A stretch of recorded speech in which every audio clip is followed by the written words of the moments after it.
Hello दोस्तों, आपका स्वागत है मेरे इस YouTube चैनल पर जिसका नाम है स्वयं मंत्र। पिछली वीडियो में हमने संधि के बारे में किया था कि संधि के 3 भेद होते हैं, स्वर संधि, व्यंजन संधि और विसर्ग संधि।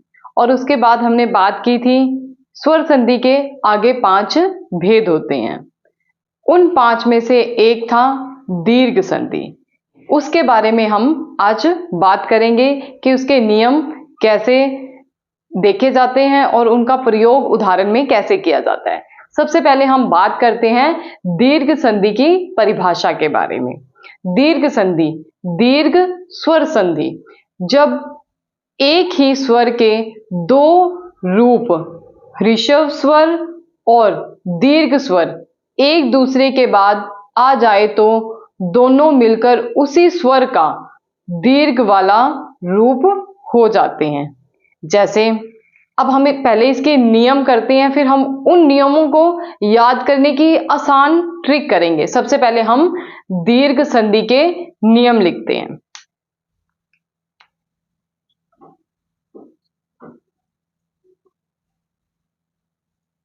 सबसे पहले हम लिखेंगे अ प्लस अ, रूप बन जाएगा आ।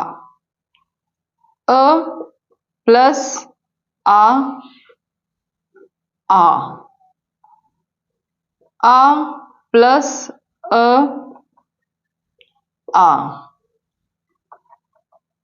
आ प्लस आ, आ। ई प्लस ई, ई। ई प्लस ई, ई। ई प्लस ई, ई। ई प्लस ई, बड़ी। इसके आधे नियम यहां पे लिखे हुए हैं।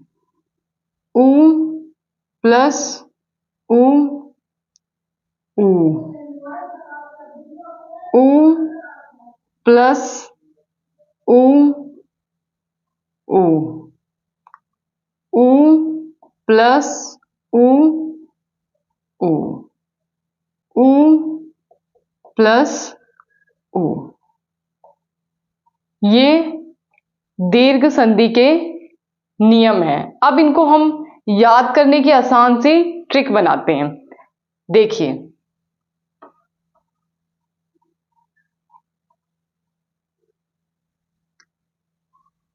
अ,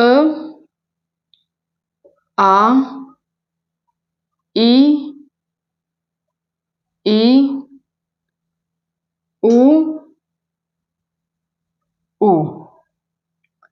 अब देखिए, जब आप इनका मिलान करेंगे अ या आ, आपने इसके याद रखने हैं। जब भी अ करोगे तो आ आएगा, आ करोगे तो भी आ आएगा, आ और अ करोगे तो आ का निर्माण होगा। आ प्लस आ जब जोड़ोगे तो आ का निर्माण होगा। तो यहां से आपने याद रखना है आ, और यहां से आपने याद रखना है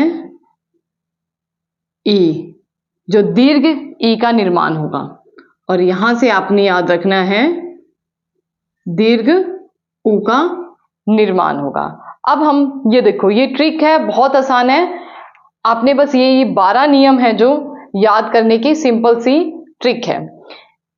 ये 4 हैं पहले अ वाले, तो आपने याद रखना है। आप अ को अ से प्लस करोगे तो भी आ का निर्माण होगा, अ को अ से प्लस करोगे तो भी आ का निर्माण होगा, आ को अ से करोगे तो भी आ का निर्माण होगा। उसी प्रकार ई है और उसी प्रकार ऊ है। ये बहुत आसान ट्रिक है, आपको आसानी से याद हो जाएगा। अब हम इनकी एक एक उदाहरण से इनको समझेंगे। सबसे पहले हम अ वाले नियम की उदाहरण लेकर इसको समझते हैं। एक उदाहरण है जैसे अस्त प्लस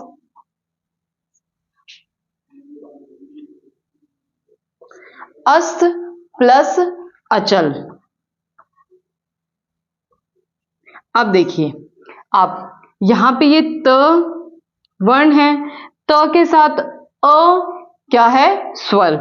तो ये अस्वर, और यहां पे भी क्या है? अस्वर। अब देखिए ये नियम बन जाएगा, कौन सा नियम है? पहला, आ।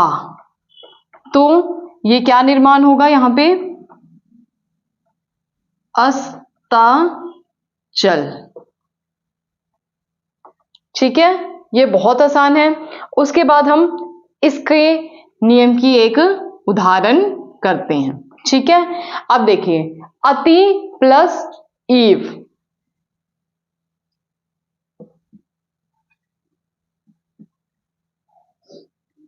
अब आप देखिए यहां पे त के साथ स्वर है ई, छोटी ई, और यहां पे है छोटी ई। तो क्या निर्माण होगा? बड़ी ई का निर्माण। तो ये क्या बन जाएगा? अतीव।